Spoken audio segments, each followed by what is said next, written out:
দিনহাটায় বার অ্যাসোসিয়েশনের নির্বাচনে অংশ নিলেন তৃণমূল আইনজীবী সেলের প্রার্থীরা। পশ্চিমবঙ্গ তৃণমূল আইনজীবী সেলের প্রার্থী আইনজীবী গৌতম দাস এবং আইনজীবী সোনাল সিনহা এই প্রচারে অংশ নেন।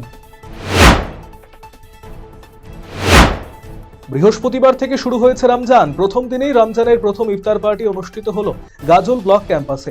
এই ইফতার পার্টিতে উপস্থিত ছিলেন গাজল পঞ্চায়েত সমিতির সভাপতি মোজাম্মেল হোসেন, গাজল পঞ্চায়েত সমিতির পূর্ত কার্য ও পরিবহন স্থায়ী সমিতির কর্মাধ্যক্ষ বিপিন কুমার গুপ্ত, জনস্বাস্থ্য পরিবেশ স্থায়ী সমিতির কর্মাধ্যক্ষ সুমন দা, বন ও ভূমি কর্মাধ্যক্ষ দীপঙ্কর সরকার, কৃষি সেচ ও স্থায়ী সমিতির কর্মাধ্যক্ষ মাহবুল আলম সহ অন্যান্য ব্যক্তিবর্গ।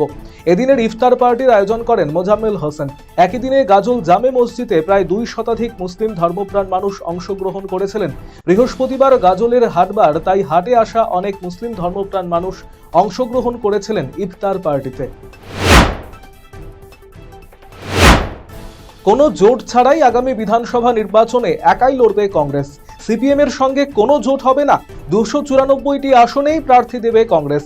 বৃহস্পতিবার সাংবাদিক সম্মেলনে এমনটাই জানালেন অল ইন্ডিয়া কংগ্রেস পশ্চিমবঙ্গ প্রদেশের নির্বাচনী অবজারভার প্রকাশ যোশী। সমস্ত রাজনৈতিক দলের পাখির চোখ আসন্ন বিধানসভা নির্বাচন, ফলে প্রস্তুতি শুরু করে দিয়েছে ডান বাম সমস্ত দলই। এই পরিস্থিতিতে 15 বছরে তৃণমূল সরকারের জন্ম থেকে মৃত্যু পর্যন্ত সমস্ত প্রকল্প, যেমন লক্ষ্মীর ভাণ্ডার, বাংলার বাড়ি, স্বাস্থ্যসাথী, কন্যাশ্রী, যুবশ্রী, সবুজ সাথী সহ অন্যান্য প্রকল্প নিয়ে নির্মিত হয়েছে একটি শর্ট ফিল্ম বা স্বল্প দৈর্ঘ্যের চলচ্চিত্র, যার নাম লক্ষ্মী এলো ঘরে। বৃহস্পতিবার সন্ধ্যায় কালিয়াগঞ্জ পুরসভার 15 নম্বর ওয়ার্ডে এই শর্ট ফিল্মটি এলাকার মানুষদের সামনে তুলে ধরা হয়।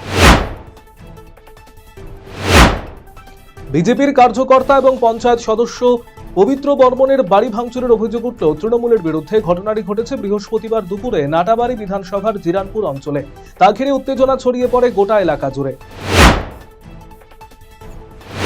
বৃহস্পতিবার যুব তৃণমূলের ডালখোলা শহরের পূর্ণাঙ্গ কমিটি ঘোষণা করা হলো সাংবাদিক বৈঠকের মধ্য দিয়ে। এদিন দলীয় কার্যালয়ে সংগঠনের ডালখোলা শহর সভাপতি অভিজিৎ দে টাউন কমিটি ও বুথ কমিটি ঘোষণা করেন। এদিনের সাংবাদিক বৈঠকে উপস্থিত ছিলেন সংগঠনের জেলা কমিটির সহ সভাপতি রক্ষিত সরকার, জেলা কমিটির সদস্য তাহসিফ আলম সহ অন্যান্যরা।